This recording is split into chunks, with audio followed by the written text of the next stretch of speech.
सनातन धर्म को लेकर दिए गए आपत्तिजनक बयान के मामले में डीएमके नेता और तमिलनाडु के मंत्री उदयनिधि स्टालिन की मुश्किलें कम होती नहीं दिखाई दे रही।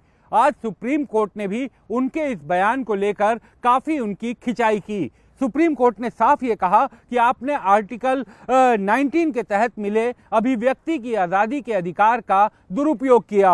आपने धार्मिक स्वतंत्रता के अधिकार का हनन किया और अब आप आर्टिकल 32 के तहत सुप्रीम कोर्ट में याचिका लेकर आ गए हैं।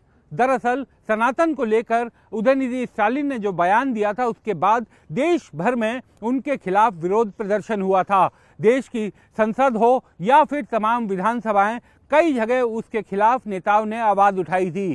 साधु संत कई जगह प्रदर्शन करने सड़कों पर उतर आए थे।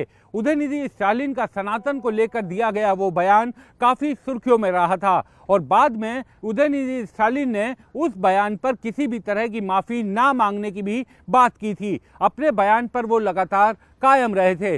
अब उदयनिधि स्टालिन की तरफ से, क्योंकि इस मामले में देश के कई शहरों में उनके खिलाफ एफआईआर दर्ज हुई थी, जैसे उत्तर प्रदेश, बेंगलोर, पटना, जम्मू, कई जगह उनके खिलाफ एफआईआर दर्ज हुई थी। अब स्टालिन ने इन सभी याचिकाओं को एक जगह दर्ज करने की मांग की है। उनका ये कहना है, सुप्रीम कोर्ट में उन्होंने याचिका दाखिल कर ये कहा है कि तमाम राज्यों में जो एफआईआर दर्ज की गई हैं, उन सबको एक जगह क्लब कर दिया जाए।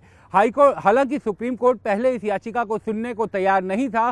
सुप्रीम कोर्ट का ये कहना था कि आपको हाईकोर्ट जाना चाहिए। तो स्टालिन की तरफ से जो पेश हुए थे वकील, वरिष्ठ अधिवक्ता अभिषेक मनु सिंघवी, उन्होंने ये दलील दी कि अगर वो अलग अलग हाईकोर्ट, क्योंकि कई राज्यों में एफआईआर दर्ज हुई है, अगर वो हर राज्य में दर्ज एफआईआर के लिए वहाँ के हाईकोर्ट में जाएंगे तो उन्हें 6 हाईकोर्ट में, अलग अलग हाईकोर्ट में जाना पड़ेगा और इसमें ट्रायल से पहले ही उन्हें दोषी मान लेना ठीक नहीं होगा। उन्होंने सुप्रीम कोर्ट के कई फैसलों का भी हवाला दिया जिसमें इस तरह के मामलों में एफआईआर को एक जगह क्लब किया गया है।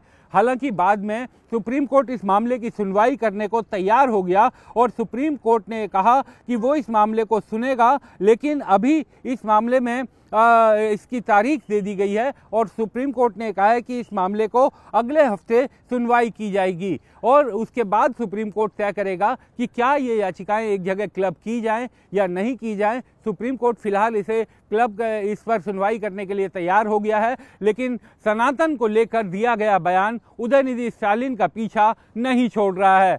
करीब 6-8 महीने पहले उन्होंने जब ये बयान दिया था तो उस समय भी काफ़ी बवाल मचा था और कई जगह एफआईआर दर्ज हुई, क्योंकि लोगों का ये कहना था कि उनकी धार्मिक भावनाओं को, उनके धर्म के बारे में दिए गए इस बयान में ठेस पहुंचाई गई है। कई जगह एफआईआर दर्ज हुई और अब उन एफआईआर को एक जगह क्लब करवाने के लिए सुप्रीम कोर्ट का दरवाजा खटखटाने उदयनिधि स्टालिन दिल्ली आए हैं।